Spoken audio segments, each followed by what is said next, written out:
Hello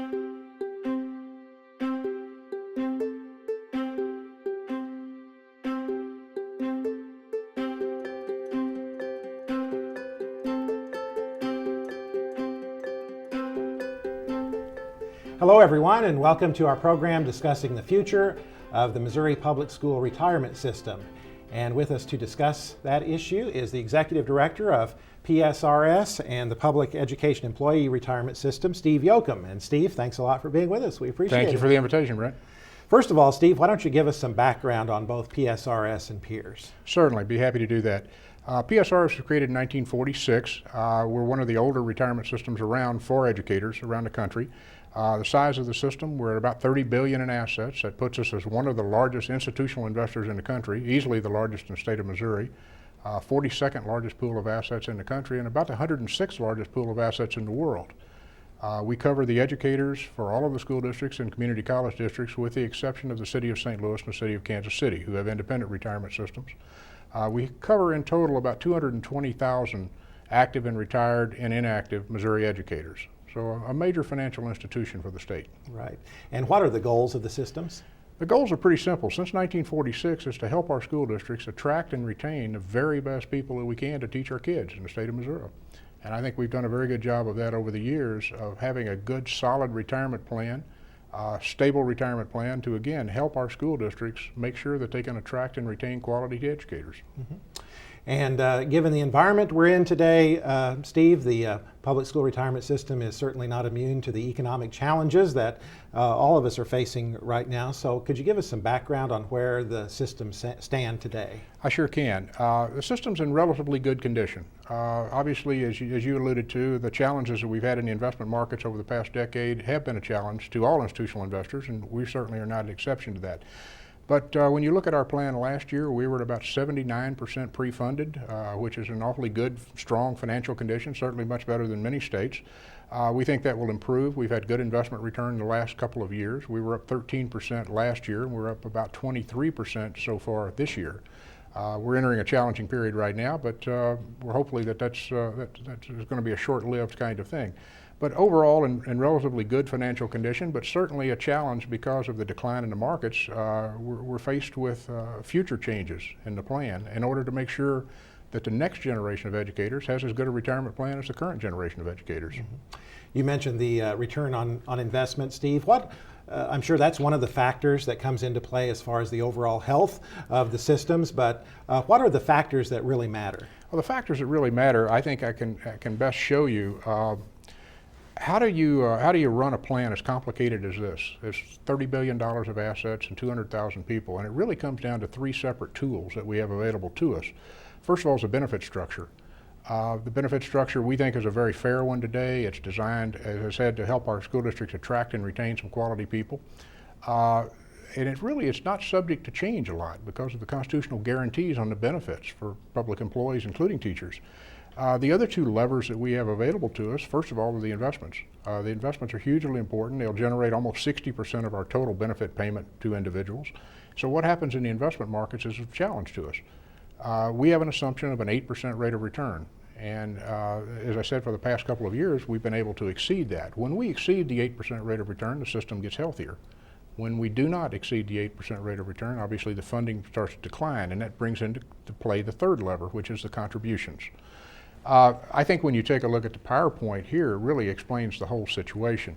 What you see is a liability line in blue that grows every year. As teachers complete a year of service, the promises of the retirement system to them continues to increase. That liability line will grow something in the neighborhood of $1.5 billion to $2 billion per year. For example, we granted about 79,000 years of service on June 30, and at 79,000 years of service increased the promises we have outstanding. The red line on the chart is an interesting line. That's the market value of the assets of the system. And as you'll see, up until the market decline with the tech bubble burst in 2000-2001, the market value of the assets were actually greater than the liabilities. So we were over 100% funded. So we saw a blip, a slight decline in the funded status because of the tech bubble bursting in 2000.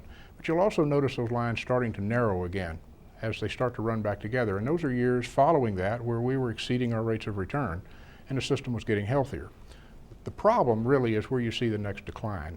as you see that big drop in 2008, 2009, it starts to put into comparison the magnitude of the decline of the Great Recession.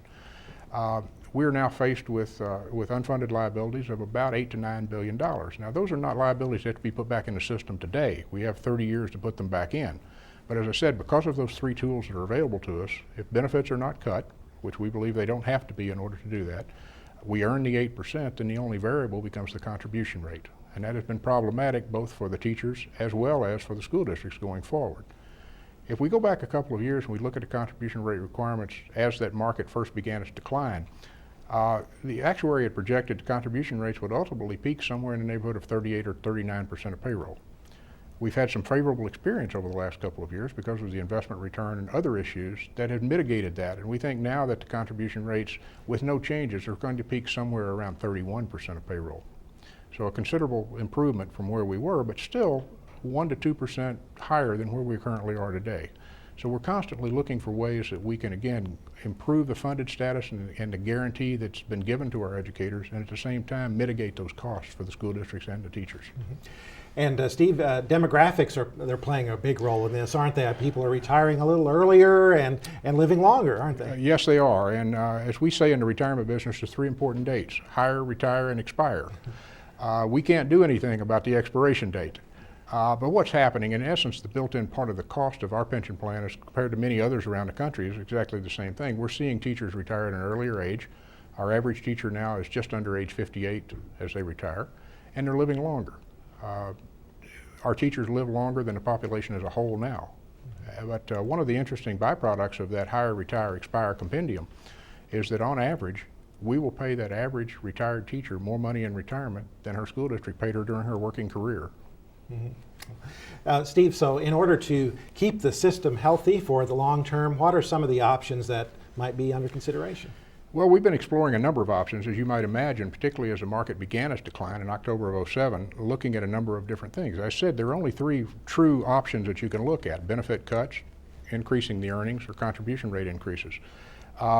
It's very difficult to increase the earnings, particularly with a fund our size, without taking excessive amounts of risk. And we're very comfortable in the model that we have, that we think we can achieve the 8% rate of return over a long period of time. However, if you start reaching for a return, you're putting at risk those returns. And we're not very comfortable in doing that. We're very risk averse, particularly when you're dealing with someone else's pension money. The benefit cuts are problematic. The legal research tells us that pension benefits are guaranteed as a contractual section of our Constitution. They can't be diminished or impaired. So once we promise benefits to retirees, we can't come back and renege on those promises. So we have a limited amount of ability to really make changes in that liability line. We have done some research and continue to do that on a second tier plan, perhaps adding benefit cuts for future hires. We're very reluctant to do that because really what that does is shift the responsibility of the funding of the system really to new hires. And our board historically has believed that it should be more of a shared commitment from the actives, the retireds, and future hires as well, so that as we improve the financial health of the system, it's not on the back of any one group. So we're continuing to do a number of things, researching every option that's available to us out there in terms of future benefit cuts or changes that could be made in the benefit promises that would perhaps drop the cost into the future. So one of the options I understand under consideration, Steve, does have to do with the cost of living adjustments. Tell us about that and why that's an attractive option. Well, the cost of living adjustment is one of those items that is an important cost driver to the system. It is what we refer to internally as a boulder. It's as you look at the components of the system, what really makes a difference, what moves the needle. Retirement age is one of those on that hire, retire, expire compendium. Obviously, if people retire later, there's less cost to it. But the cost of living adjustment is a big tool. To give you an example, as we did the latest valuation, we looked backwards and saw that the cost of living for the last decade is not nearly as high as it had been for the previous decade. So we were looking at funding it at about 3.25%. As we cut that back to 2.5% or perhaps even 2% going forward, there can be substantial savings. The proposals being talked about right now by the board is making an across-the-board 2% annual increase in the benefits up until the maximum of 5%. The statutes say if the cost of living is over 5%, it will be 5%. But by holding the cost of living down to 2%, we can save about 2.5% of payroll and bring the system into better financial condition, at the same time not raising contribution rates. We can hold the current contribution rate levels, improve the funded status of the system, at the same time. And truthfully, this cost of living consideration is really much a shared commitment. About 55% of that cost savings comes from our active members who would not receive as much in cost of living adjustments at retirement, and about 45% from the current retired group. Mm-hmm. So the theory, I guess, behind this option, Steve, would be the retirees would have a bird in the hand, essentially, with the 2%, the guaranteed 2%. Is that right? I think that's exactly right. I think the past 2 years, the cost of living for our plan has been zero.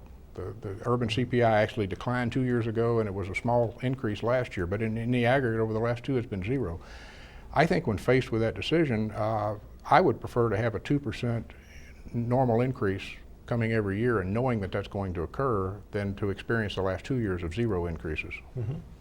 I'm sure there are lots of people out there with questions about the status of the retirement system right now. Steve, what are some of the common questions you're getting now? I think most people are very concerned about the financial condition of the system. There's an awful lot of press information about pension funds in financial trouble. I'd really like to assure the people our plan is not one of those in financial trouble. As I said, we're at about, last year at about 78% pre-funded. We think that number will go up into the low 80s this year as we roll in another year of improved performance.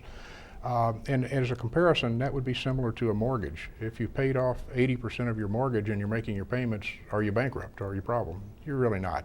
Now, there are systems around the country that are in trouble and are having problems. We're not one of those. So we're not worried about making the current benefit payments to our retirees. But what we are is making sure that the challenge for our system is to make sure that next generation of Missouri educators has a solid plan as the current generation. And that's why we're looking at changes into the future. Mm-hmm.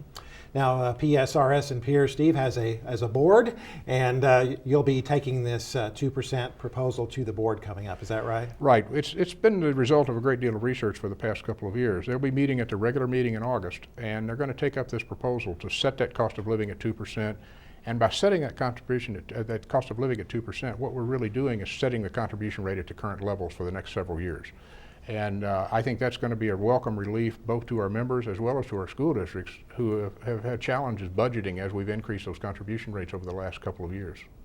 If the 2% COLA plan is adopted, Steve, will you still be looking, and I'm sure you will, analyzing things for the future to ensure stability of the system? Oh, we certainly will. That's a never-ending job for us to make sure that we're challenging ourselves constantly to run the system in the most efficient way that we can. We're always looking for ways to improve the financial condition of the system. That may include benefit changes into the future. Obviously challenges with this. As I said, probably the biggest challenge we're faced with is an 8% rate of return in an environment with low interest rate, low return environment.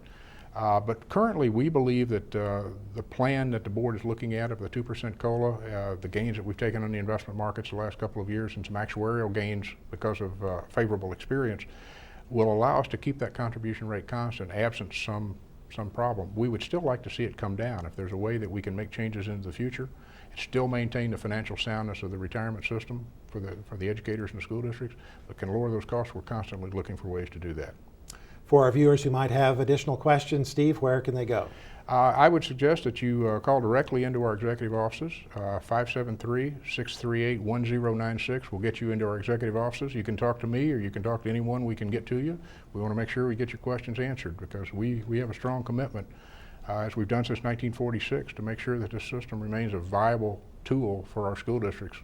All right, Steve Yoakum, thanks very much for joining us on our program, sharing your information and insight on the public school retirement system. We appreciate it. Thank you for the opportunity. And we thank you for joining us on our program as well. Have a good day.